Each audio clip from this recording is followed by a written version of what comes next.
Espresso আর হচ্ছে chocolate সিরাপটা ভালোভাবে mix করে নিচ্ছি। এসপ্রেসো যেটাকে ক্রাশ করা নাকি এসপ্রেসো তো হচ্ছে ওই 30 ml লিকুইড, যেটা লিকুইডটা? লিকুইডটার নামই তো হচ্ছে এসপ্রেসো, ক্রাশ করা তো হচ্ছে কফি বিন যেটা।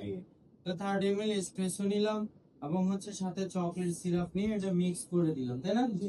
এখন হচ্ছে কি করব, মিল্কটাকে আবার এগেইন স্টিম করে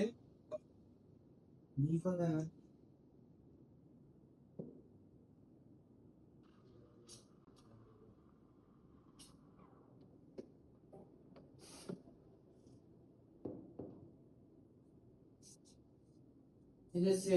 বাকি যে কফিগুলো যে আমরা মেক করলাম ওইটার মতো করে মিক্সিং মিক্সিং মিক্সিং, এখন আড়ে যাব।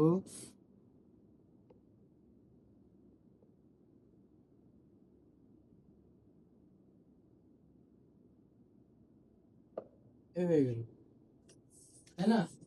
এটা কি কফি?